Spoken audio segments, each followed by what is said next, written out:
आज हम डिस्कस करने वाले हैं एक ऐसी बुक के बारे में जो आपको सिखाएगी कि आप कैसे अपने दिमाग का इस्तेमाल करके एक मास्टरमाइंड बन सकते हैं, बिल्कुल शर्लक होम्स की तरह। अगर आप शर्लक होम्स के नाम से वाकिफ नहीं हैं, तो मैं आपको बता दूं कि शर्लक होम्स दुनिया के सबसे मशहूर फिक्शनल डिटेक्टिव्स में से एक है। सर आर्थर कॉनन डॉयल ने उन्हें अपनी स्टोरीज में क्रिएट किया था और आज भी उनके बारे में लोग उतने ही फेस्ट टेक्स्ट हैं जितना पहले थे। शर्लक होम्स अपनी एक्सेप्शनल कॉग्निटिव स्किल्स की ऑब्जर्वेशन और ड्यूसिन पावर्स के लिए जाने जाते हैं। वह छोटी छोटी डिटेल्स नोटिस करते हैं जिन पर आम लोगों का ध्यान ही नहीं जाता और उन्हीं से वह अपनी थ्योरी बिल्ड करते हैं जो हर बार करेक्ट होती है। तो क्या आपने कभी सोचा है कि आप भी शेरलॉक होम्स की तरह सोच सकते हैं? आज के इस वीडियो में मैं आपको बताऊंगा कि कैसे आप अपनी डेली लाइफ में उन टेक्निक्स का यूज करके अपने प्रॉब्लम सॉल्विंग और डिसीजन मेकिंग स्किल्स को एनहांस कर सकते हैं। आपने देखा होगा कि लाइफ में हम सभी को कई तरह के डिसीजन लेने होते हैं और हर दिन हमें कई प्रॉब्लम्स फेस करनी होती है। लेकिन क्या होता अगर आप शेरलॉक होम्स की तरह हर प्रॉब्लम का सलूशन निकाल सकते या फिर किसी भी मुश्किल डिसीजन को आसानी से ले सकते? यह पॉसिबल है। बस आपको अपने दिमाग को उस तरह से ट्रेन करना होगा जैसा शेरलॉक होम्स करता था। उन टेक्निक्स को जानने से पहले हम शेरलॉक होम्स की एक स्टोरी को जानने वाले हैं ताकि हम समझ सके कि शेरलॉक होम्स कैसा डिटेक्टिव है। लंदन की सर्द और धुंधली रातें हमेशा से ही मिस्टीरियस और खतरों से भरी होती थी, लेकिन इस बार शर्लक होम्स के सामने जो मामला आया वह न केवल अजीब था बल्कि भयानक भी। यह कहानी है लाल खोपड़ी या रेड स्कल की मिस्ट्री की, जिसने पूरे लंदन को में डाल रखा था।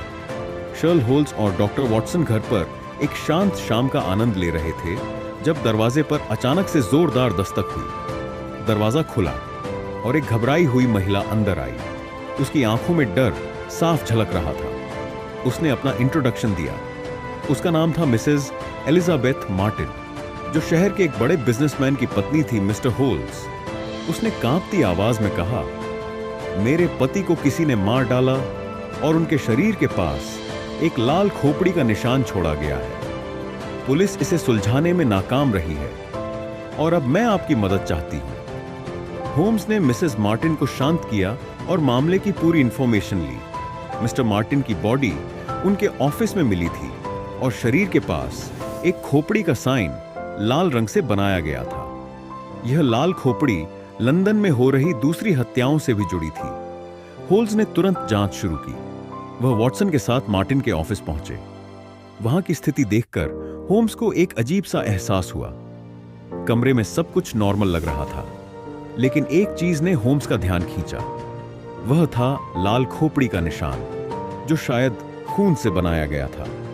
होम्स ने तुरंत अपनी खास मैग्नीफाइंग ग्लास से निशान का इंस्पेक्शन किया। वह निशान किसी आम इंसान के बनाए हुए नहीं लग रहे थे। उसने देखा कि निशान की रेखाएं एकदम साफ थीं, जैसे किसी ने उसे बहुत सोच समझकर बनाया हो। वॉटसन होम्स ने कहा, यह मामला किसी आम क्रिमिनल का नहीं है।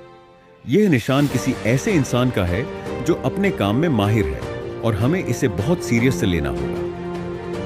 जैसे जैसे होम्स ने मामले की तहकीकात की, उसने पाया कि यह लाल खोपड़ी का निशान न केवल मिस्टर मार्टिन के ऑफिस में बल्कि लंदन के दूसरे हिस्सों में भी पाया गया है। इस निशान का मतलब क्या हो सकता है?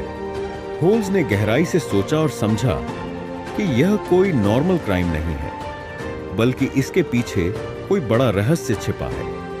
उसने पाया कि जिन जगहों पर यह निशान पाए गए हैं वे सभी किसी न किसी तरीके से एक सीक्रेट ऑर्गेनाइजेशन से जुड़े हुए थे, जिसे द रेड स्कल कहा जाता था। यह ऑर्गेनाइजेशन लंदन के अमीर लोगों को निशाना बना रहा था और उन पर दबाव डाल रहा था ताकि वे उनकी मांगें पूरी करें।